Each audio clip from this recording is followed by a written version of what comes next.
Hey, I'm Pastor Kevin here at Cana, and I have some exciting news for you. On May 17th, we will resume in-person services. Now, we're going to continue the live stream. We've been excited to be able to do that in this time of quarantine, but we're really excited to be able to get back into in-person gatherings. Now, there are a lot of details for me to try to share, so I'm going to try to do this quickly. Hang with me. We'll be posting this information online and sending it to email and all of those outlets, so be watching for the details. Number one, we will be at 2 service times in 2 venues. There's a reason for that I'll mention in just a moment. But our service times will be 9:15. That'll be our first service in both the auditorium and in the gym. And then again at 10:45 in the auditorium and the gym. We'll have no small groups that are meeting on campus. We don't have room for that in order to honor the physical distancing as required.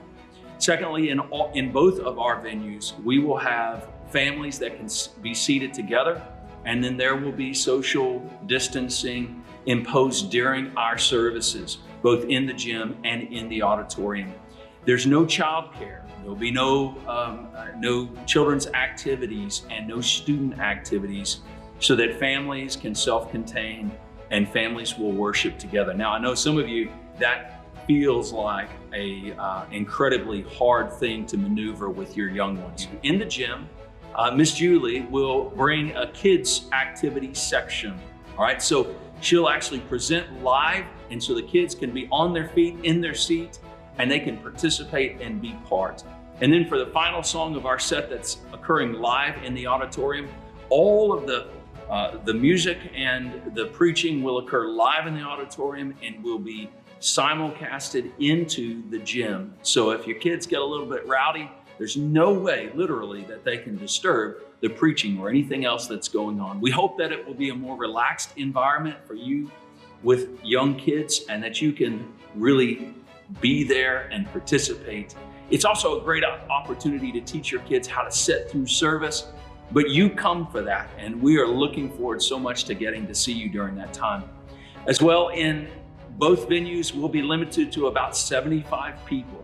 And so you need to be watching for instructions on your time when you can come.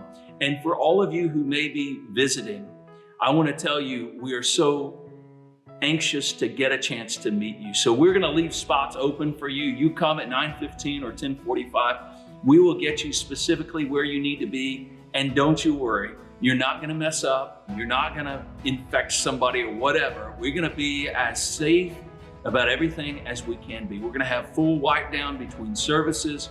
We're going to keep the 6-foot distances between front and back of us. All of our bathrooms will be constantly wiped down. We'll have dedicated custodial staff.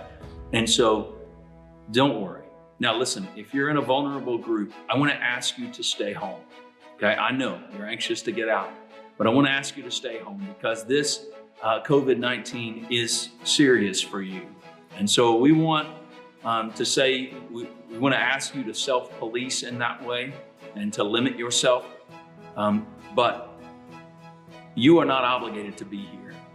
God would not have you take your life in your own hands in that way. God wants you to be active in the mission of Christ.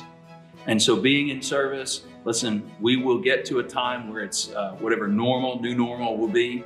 We'll get to that time. We have a plan for that. But in these early days, if you're in a vulnerable group, please sit this one out. The first of this, sit this out, okay? Now look, I'm so looking forward to seeing you on May 17th. You can get more information in the church app, Church Center app, and you can get information online. We'll be emailing it out. And so you watch for those details, and I'm looking forward to seeing you.